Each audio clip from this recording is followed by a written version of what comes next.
Hey Jax, I'm Kamie Thompson. And I'm Tamora Davis, and this is J&N's The Central.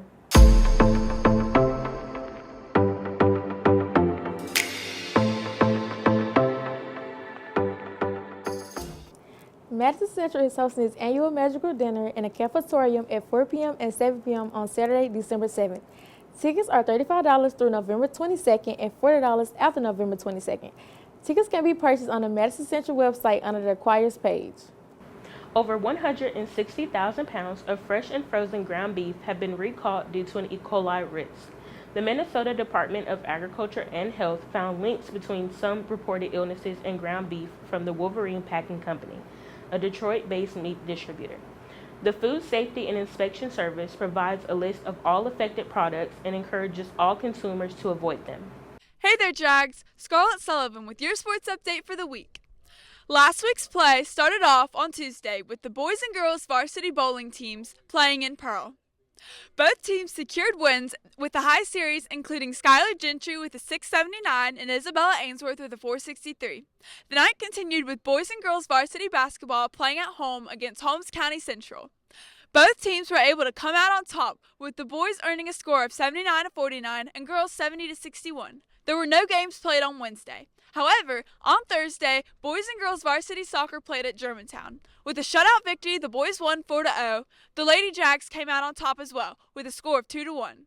The week continued into Friday, when both boys and girls varsity bowling teams hosted their annual invitation. Competing against Northwest Rankin, Corinth, Coosath, North Pike, and Cleveland High School, girls came in third place, followed by boys in fourth place. The night rounded off with both boys and girls varsity basketball securing a win in the Jungle against Canton High School. This week's play continued on Tuesday with boys and girls varsity soccer teams playing in Clinton. Basketball shares the night as both boys and girls teams will play in Tupelo.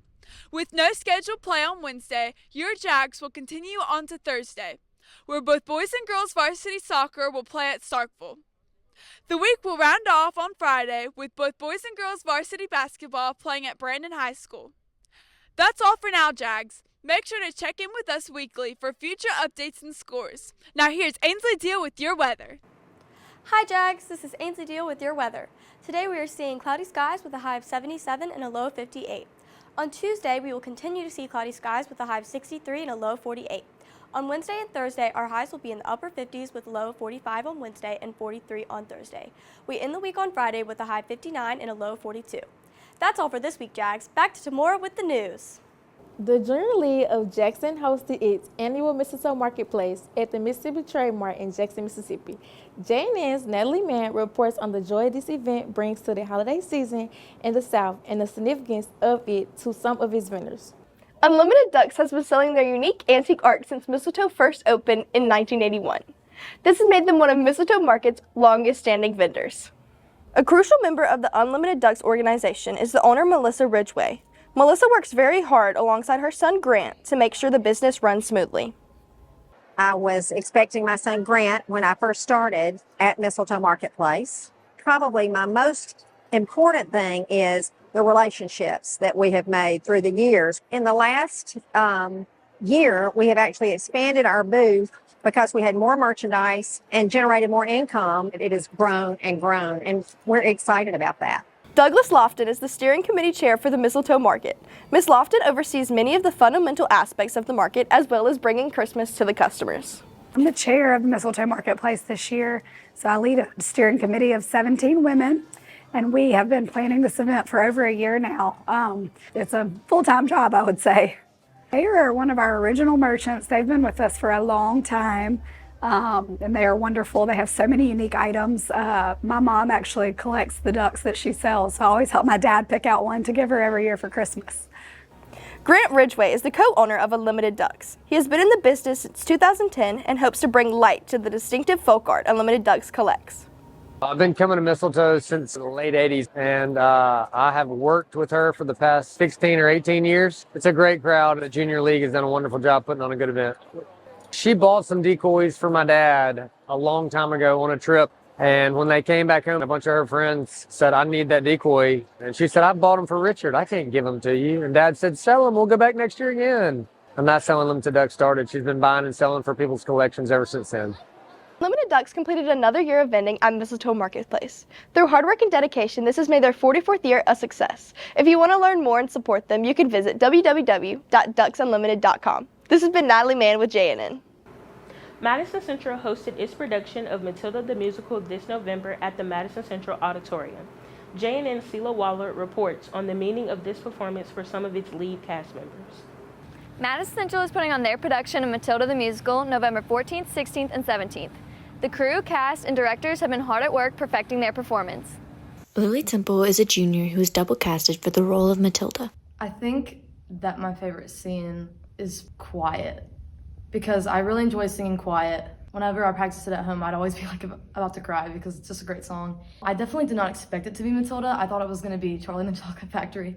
And I've never really heard of Matilda, and I don't know much about it, so I kind of went into the audition blind. I didn't really know what I wanted, but now that I've done it and I've heard all the songs, I really enjoy the songs. I think it's a great story, and I'm really glad that I got to do it. It's really been great, though. Like, it's just a great experience, and it just helped me improve so much as an actor. Miss Trunchbull is being played by Chloe Crawford, a senior here at Madison Central. I've put a lot of effort into the theater department. I've done a lot with it. I'm part of like thespians and everything like that. I'm part of madrigals and stage crew. And it felt kind of great because this was actually a role that I've really wanted. I love ensemble heavy songs just because they feel a lot more important than like solo songs, because it's like a huge group of people doing something together. It just looks really cool on stage. Bradley Davis has recently come back to the performing arts at Madison Central as the choreographer for the musical and a long-term substitute teacher. It feels very interesting to be back and be with some of the mentors who brought me up during my years as a high schooler here. It's been a really awesome experience. It still feels like home, so it's nice. She's extremely talented, and so it's a choice supported by me. I thought she did a spectacular job, and I'm very proud of her. Chloe was spectacular. They did a wonderful job of, I think, being kind of the senior-esque adult character where we have a high school show. If you're interested in learning more about the theater department and how to get more involved, contact Leah Nix or any of the other choir directors for more information. This has been Sela Waller with JNN.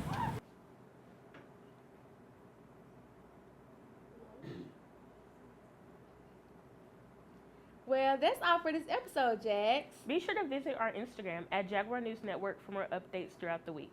Until next time, I'm Tamora Davis. And I'm Kamie Thompson, and this has been JNN's The Central.